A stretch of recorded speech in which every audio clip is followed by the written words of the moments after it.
Une fille peut maintenant enchaîner les relations, doper son ego en faisant saliver tous les mecs qu'elle rencontre, et exploser son body count sans jamais avoir à en assumer les conséquences, et passer ses plus belles années à servir d'objet sexuel pour son entourage masculin. Le fond du problème, c'est quoi? C'est que vous ne saurez jamais le réel body count d'une femme. Parce que les femmes mentent.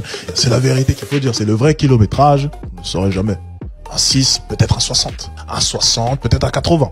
C'est rarement l'inverse. Hein. Rarement un 60 vaudra un 6. Hein. Il n'y a aucune plus-value. Ça c'est se tirer une balle dans le pied. Non, mais un 10 peut valoir un 15, comme un 15 peut valoir un 20, et comme un 20 peut valoir un 200. Si vous posez votre téléphone 5 secondes, vous allez vous rendre compte que les réseaux sociaux ne sont pas la réalité. Je veux parler ici de cette présentation de la femme d'aujourd'hui comme une hyper-femelle, c'est-à-dire une femme consciente de son hypergamie, de ses choix et qui en profite. Cette hypersexualisation que promeuvent les femmes modernes d'aujourd'hui sur Internet, ce n'est pas la réalité. Ne prenez pas une infime partie de la population féminine pour un cas général. Les femmes du quotidien, elles sont à côté de nous, elles sont là, mais vu que nous vivons sous le prisme des réseaux sociaux et que nous vivons avec cette vérité-là, que les réseaux sociaux sont une espèce de fenêtre de la réalité alors que c'est totalement faux, nous nous retrouvons à soutenir des discours comme ceux de Thaïs ou ceux de Alex Hitchens. Ce que ces deux personnages mettent en avant concernant la femme, ce n'est pas la réalité, ce n'est pas la majorité, ce n'est pas ça la femme aujourd'hui. Le contenu Red Pill aujourd'hui se retrouve biaisé parce que beaucoup de gens pensent définir la science infuse, pensent connaître la réalité de la dégradation du monde, de la dégradation des mœurs et j'en passe, et qu'il s'agit d'un phénomène universel alors que non. La seule chose qui est universelle aujourd'hui, c'est la présence d'Internet et de la propagation d'un phénomène social, mais surtout numérique, dont la particularité est de submerger l'internaute d'un style de contenu qu'il aime ou alors à contrario qu'il déteste. Je m'explique. Prenez le temps vraiment de rester jusqu'à la fin de la vidéo, vous verrez pourquoi est-ce que des discours pareils peuvent miner la façon de penser de ceux qui les écoutent. La plupart des faits sociaux que je souligne souvent dans mes vidéos ne sont jamais des cas généraux. Je souligne des dérives sociétales qui passent incognito, mais dont on devrait se méfier. Je ne fais pas de déclarations générales concernant des comportements déviants ou alors des faits déviants. Le problème avec le discours des gens comme Thaïs, c'est qu'on a l'impression que le monde est rempli d'hyper-femelles assoiffées de sexe, de coups d'un soir, de cuites et j'en passe. On ne peut pas prendre une partie pour expliquer le tout, ça ne se fait pas et c'est loin d'être scientifique. C'est vrai que cette façon de penser peut sembler légitime parce que lorsqu'on scrolle sur TikTok ou alors sur Instagram et j'en passe, on tombe régulièrement sur des comptes de filles qui passent leur temps à twerker, à poser de manière tendancieuse, etc. On a l'impression que si on en voit autant, c'est parce qu'il y en a autant, alors que non. C'est à cause de quelque chose d'assez idiot qui s'appelle la bulle algorithmique. Ce phénomène donc s'appelle une chambre d'écho ou alors une bulle algorithmique. Dans les médias de la communication, une chambre d'écho ou alors une chambre d'écho médiatique est une description métaphorique d'une situation dans laquelle l'information, les idées ou les croyances sont amplifiées ou renforcées par la communication et la répétition dans un système défini. Il s'agit d'une analogie avec la chambre d'écho acoustique ou chambre réverbérante dans laquelle les sons sont réverbérés par les murs. À l'intérieur donc d'une chambre d'écho médiatique, les sources ne sont généralement pas remises en question et les points de vue opposés sont censurés ou sous-représentés. Donc en gros ça veut simplement dire que quand vous commencez à regarder un contenu et que la plateforme constate que vous aimez bien ce contenu ou alors même si vous ne l'aimez pas mais que vous interagissez avec le contenu en laissant par exemple des commentaires ou alors en partageant la vidéo par exemple, la plateforme ne va faire que vous proposer ce contenu régulièrement parce que vous avez interagi avec. C'est aussi simple que ça. C'est extrêmement vicieux tout de même. C'est le commun de beaucoup de plateformes, TikTok, YouTube, etc. Dites-vous que c'est comme ça par exemple que les vidéos de chats font autant l'unanimité. On vous propose davantage parce que vous en consommez davantage. Alors c'est pareil avec les filles qui montrent leurs fesses sur internet. Si vous en consommez souvent, alors on va vous en proposer souvent. C'est donc un phénomène d'internet hautement questionnable parce qu'il vous laisse penser que ce que vous voyez c'est la réalité ou alors que c'est une généralité. Donc si vous avez pris pour habitude de consommer du contenu Red Pill sur les réseaux, à force d'écouter des analyses biaisées des personnes qui sont dans une bulle algorithmique, vous allez intimement croire que ce qu'ils disent c'est forcément la réalité. En ce qui concerne donc le comportement des femmes sur les réseaux et même dans la vraie vie, il existe des femmes qui sont normales, qui sont banales ou alors qui font du contenu, on va dire de qualité sur les réseaux. On va l'appeler ici la femme du quotidien. Et c'est donc quoi la réalité de la femme du quotidien? Avec des courants comme le féminisme qui met la femme sur un piédestal comme une denrée précieuse et j'en passe, les femmes qui décident de prendre la route du vergondage, on va dire, sont moins nombreuses que celles qui décident de se faire désirer ou alors de prendre leur temps ou alors juste de rester traditionnelles, on va dire. C'est un fait. Sous beaucoup de mes vidéos, j'ai reçu des commentaires comme quoi je devrais parler de l'hypergamie parce que c'est un réel danger aujourd'hui dans les relations. L'hypergamie n'est qu'un danger parmi tant d'autres. Les femmes ont toujours été hypergames et encore, cette hypergamie, dans le temps, elle avait un sens et elle était bien pensée dans nos sociétés. Si ta mère a choisi ton père, ou alors je devrais dire si ta grand-mère avait choisi ton grand-père, c'est parce qu'elle estimait qu'il correspondait beaucoup plus à ses critères de son secret agenda. Il cochait beaucoup plus de cases ou alors il cochait de meilleures cases que les autres prétendants. On s'est toujours mis en couple pour un objectif. Nous ne sommes pas dans les novellas ici où l'amour se veut poétique et j'en passe. Bref, je m'égare. Ce que j'essaie de vous faire comprendre, c'est que la seule chose qui a changé ces 100 dernières années ou alors ces 50 dernières années, c'est la venue d'Internet. La venue d'Internet et la mise en lumière de certaines choses qui n'étaient pas connues de tous. C'est tout. Ceux et celles qui décident de se mettre sur les réseaux en tant que créateurs et non en tant que consommateurs sont ceux qui ont, je ne vais pas dire le plus de courage, mais disons le plus d'envie à montrer au monde qu'ils sont différents alors que non. Celles qui viennent crier sur les réseaux sociaux qu'elles font ce qu'elles veulent de leur corps, qu'elles peuvent se taper qui elles veulent, quand elles veulent, etc. Ce n'est pas parce qu'elles font autant de bruit qu'elles sont autant représentées. C'est faux. Et même si vous me dites il n'y a qu'à voir les commentaires sous les vidéos de ces femmes, oui, les commentaires sont certes des avis plutôt positifs, mais il y a toujours un pas entre la parole et l'acte. Et ce pas, je vous assure, il est très très grand. Donc c'est très bien de dire que oui, les meufs libérées, les meufs modernes sont partout, l'hypergamie fait fureur, ça gâte les couples et j'en passe. Oui, c'est là. C'est un fait, mais ce n'est pas la représentation de la femme d'aujourd'hui. Ce n'est qu'une minorité. Et ce n'est pas parce qu'on fera des vidéos sur ces minorités-là que ça veut dire que ces minorités peuvent renverser la situation. Non, c'est totalement faux. Si on parle autant de ces minorités, c'est parce qu'on trouve qu'en effet, ce n'est pas une façon de se comporter. Et on veut souligner le fait que ce ne soit pas une bonne façon de se comporter, d'autant plus pour une femme. Surtout en tant qu'une femme, en fait, qui doit se respecter et qui se veut respectable. En général, il faut même noter que la plupart du temps, quand on souligne des dérives, bon, je dis on ici, mais je parle surtout de moi. Quand on souligne des dérives sur les réseaux sociaux, dans les sociétés et j'en passe, ces dérives ne sont jamais majoritaires. Ça me rappelle un peu ma précédente vidéo que j'avais faite sur la meuf qui était partie danser au concert d'Omalé. Beaucoup de personnes ont attrapé ma veste en commentaire pour me dire qu'il ne faut pas que je prenne cet exemple comme majoritaire. Je n'ai jamais dit que je prenais l'exemple de cette femme, comme majoritaire. J'étais juste en train de dire que le phénomène que j'analyse se veut grandissant à cause de l'influence que les stars ont sur nous, le fanatisme et tout ça. Donc je souligne juste le fait. Je ne suis pas en train de dire que tout le monde ferait comme elle si on leur en donnait l'occasion. Mais bon, ils sont nombreux à ne pas avoir réellement compris le but de la vidéo, mais ce n'est pas grave, on ne va pas revenir dessus. Je tiens aussi à préciser que mes déclarations, surtout quand je parle de femmes ici, c'est surtout dans la tranche de 18-25 ans, voire même 18-30 ans dans une certaine mesure. Voilà. Petite parenthèse. Et maintenant donc, on va parler de ces femmes hypergamiques qui se donnent à cœur joie avec qui elles veulent. Croyez-moi, elles ne se donnent à cœur joie qu'avec la même tranche de personnes chez les hommes. C'est-à-dire le même nombre de femmes qui fait du boucan sur le réseau, qu'elle peut faire ce qu'elle veut de son corps, elles vont en réalité avec le même nombre d'hommes qui partagent cette vision-là. Sinon, en général, les hommes normaux comme les femmes normales, il en existe toujours. Donc, les gens comme Thaïs et Alex, lorsqu'ils ouvrent leur bouche pour parler de la dépravation des femmes, surtout pour moi, vraiment, je ne peux qu'en rire parce qu'ils prennent un quart de la population féminine pour en faire une évidence, pour en faire un phénomène social majoritaire alors que c'est faux. Et je n'aimerais donc pas qu'on m'associe à ces gens-là parce que je vois sous mes commentaires, il m'est arrivé de lire 2-3 commentaires allant dans ce sens. Certes, oui, je souligne des faits sociaux dérangeants chez les femmes qui sont un phénomène observable aujourd'hui en société, mais en aucun moment dans mes vidéos, je n'ai dit que ce que je présentais était des généralités. Même dans les pourcentages, je pense toujours que les pourcentages étaient toujours aux alentours de 20-30%. Ce ne sont jamais vraiment des trucs généraux, mais si je décide d'en parler, c'est parce que rien que le fait qu'il y ait déjà 20-30% de ces personnes avec ou alors de ces comportements déviants-là, ça mérite qu'on en parle. Mais eux, ce qu'ils font, c'est de vous rabâcher en longueur de journée que la femme d'aujourd'hui, c'est X, Y, Z, de mauvais bien sûr, que l'homme d'aujourd'hui, c'est X, Y, Z de mauvais, alors que non, ce n'est pas le cas. Je ne suis pas une très grande abonnée, une très grande fan de Thaïs et de son contenu. Vraiment, je ne regarde que rarement ses vidéos, donc je ne suis vraiment pas à la page là concernant. Mais je me demande si elle ne s'est pas déjà fait traiter de pick me. Parce que quand même, je trouve qu'elle en fait beaucoup, rien que quand on regarde son fil Twitter, enfin son fil X, elle passe son temps à tabasser, à tacler les femmes légères, on va dire pour elle, qui vont en boîte de nuit, qui ont des partenaires d'un soir et j'en passe. Elle passe son temps à les tacler dans ses tweets, mais je me demande si on l'a déjà à tout hasard, on l'a jamais déjà traité de pick-me. Parce que ce qu'elle fait, il ressemble quand même un petit peu. Pour rappel, une pick-me, c'est une femme qui cherche à se faire apprécier par la gente masculine.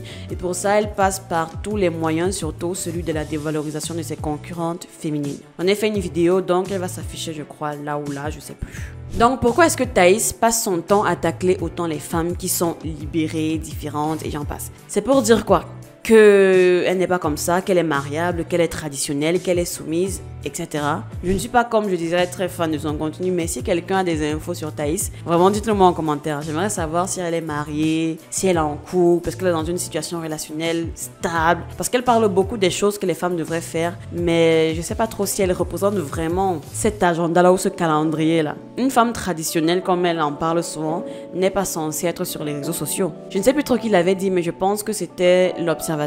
Que si Thaïs se veut vraiment femme traditionnelle, conservatrice, bah elle devrait quitter les réseaux sociaux et rester bien au chaud à la maison en attendant que son mari rentre du travail pour lui masser les épaules, lui préparer à manger et j'en passe. C'est beaucoup trop bizarre d'être autant sur la gente féminine pour rabâcher en longueur de journée qu'elles sont de plus en plus dépravées, de plus en plus X, de plus en plus Y. Ça cache quelque chose, je suis désolée. Pour moi, ça sous-entend forcément quelque chose. Parce que normalement, lorsqu'on sensibilise une certaine masse de la population sur un fait déviant, on ne le fait pas en longueur de journée. Vraiment. C'est un peu comme ceux qui passent leur temps à dire men are trash ou alors women are trash. Je crois que vous en connaissez forcément. Pour moi, ces gens-là, honnêtement, ça cache beaucoup plus des blessures dans une relation, on va dire, que de réelles découvertes de tracherie de la part des hommes ou alors de la part des femmes. Si tu passes ton temps à dire que les hommes sont des salauds, à mon avis, je pense que c'est parce que tu as été blessé et marqué négativement par un homme, par un salaud, ou alors par 1, 2, 3 salauds, je ne sais pas. Mais appliquer cette expérience négative à toute la masse masculine, à toute la masse féminine, ça ne se fait pas.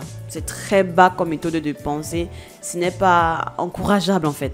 Et vous voyez que j'ai des raisons de m'interroger sur ce comportement-là que Thaïs a. Surtout elle, parce que ça sous-entend forcément qu'elle veut dénigrer les autres femmes pour se valoriser elle. Et quand on regarde aussi la majorité des personnes qui la suivent, qui sont d'accord avec ce qu'elle dit, ce seront des hommes dans la plupart du cas. Il y aura beaucoup plus d'hommes parce que peu de femmes, ou alors disons beaucoup moins de femmes, suivront le discours de Thaïs et le prendront comme vérité parce que dans la masse de ces femmes-là qu'un youtubeur avait appelé, je crois, The Girl Next Door, donc la fille du quotidien, dans la masse de ces femmes-là, donc, il y a des femmes normales qui sont en mode « mais ce qu'elle dit, c'est pas vrai ».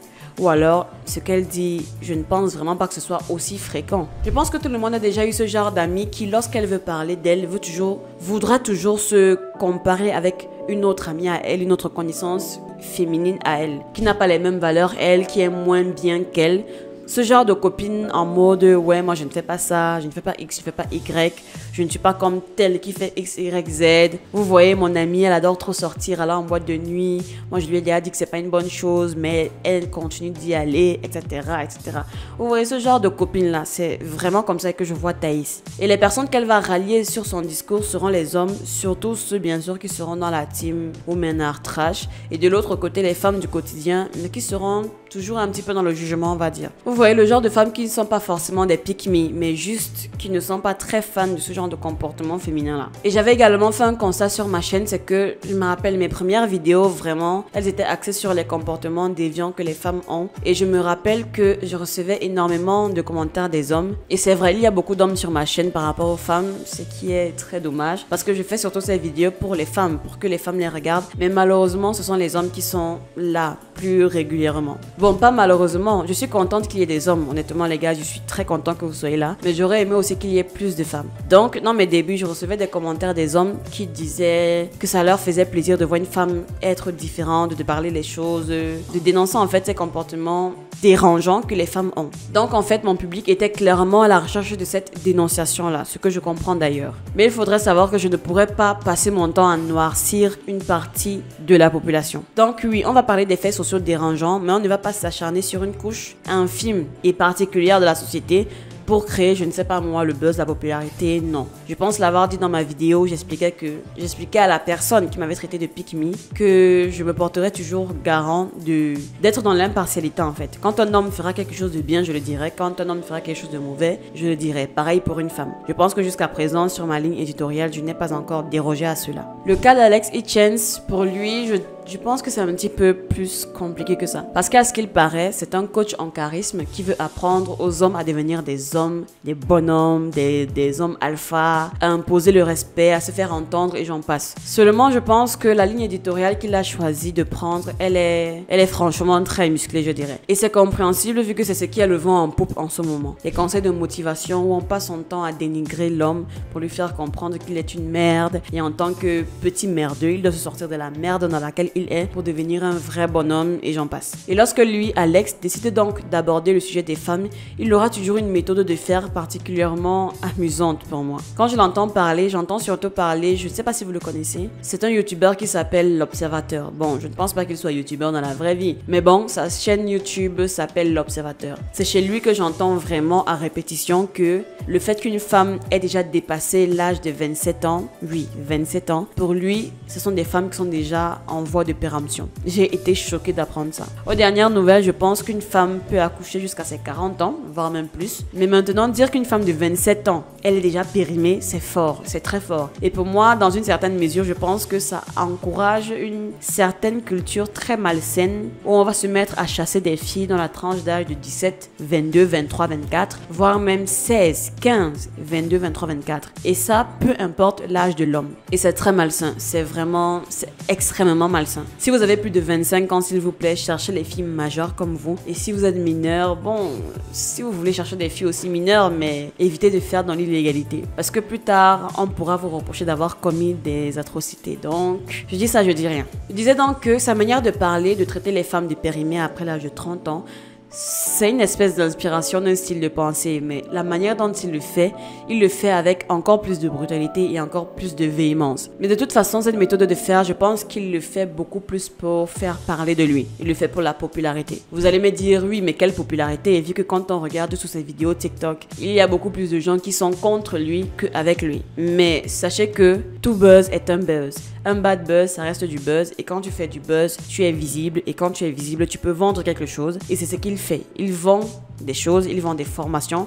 Et c'est ça qui fait en sorte, par exemple, qu'il a son penthouse à Dubaï ou que sais-je encore. Donc, je ne peux vraiment pas prendre Alex Hitchens au sérieux. Je suis désolée, je ne peux vraiment pas. Parce que quand je le vois, il me fait penser à, vous savez, ce genre de bon petit camarade qu'on était au primaire, qui était un petit peu en embonpoint, qu'on aimait bien taquiner au primaire ou alors au collège. Et je pense que c'est juste une hypothèse. Hein. Je pense qu'il essaye juste d'avoir une petite revanche sur la vie, comme on dit souvent, en mode ouais, j'ai gagné de l'argent maintenant, donc je peux frapper du poing sur la table et imposer ma manière de penser, etc., etc.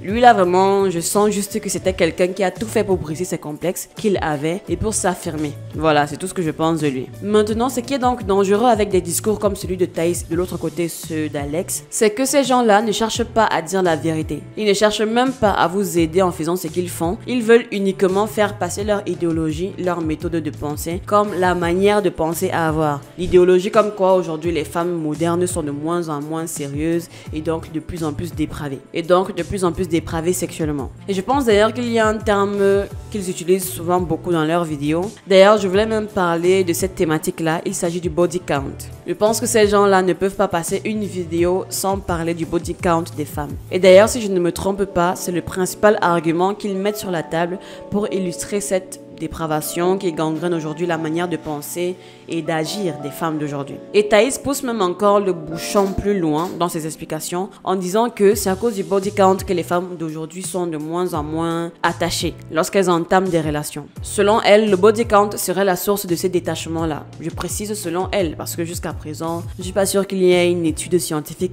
réelle qui a été menée et qui confirme ce qu'elle est en train de dire. Parce que ce qu'elle dit, c'est que plus une femme a de rapports sexuels, moins elle produit de l'ocytocine.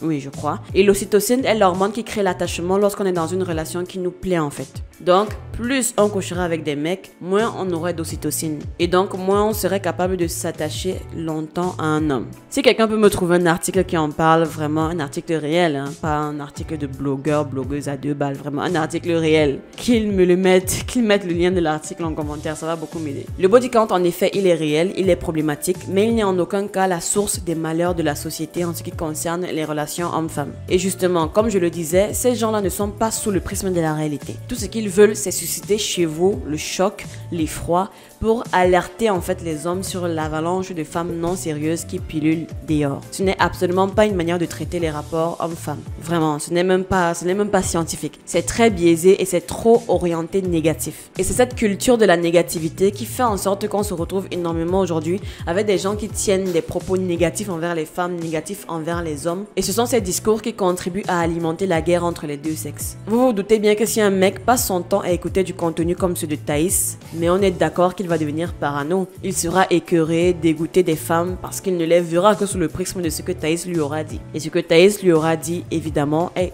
totalement déconnecté de la réalité. Et c'est cette rage qui fait en sorte de faire proliférer ce style de pensée, ce style de comportement. D'ailleurs, j'aimerais aborder dans une prochaine vidéo ces fameux termes-là qui font froncer les sourcils chez plus d'un chez les hommes. Le concept d'hypergamie et de body count. Vraiment, c'est sur ma liste. En attendant, dites-moi donc ce que vous en pensez dans les commentaires et on se dit à bientôt dans une prochaine vidéo. Ciao!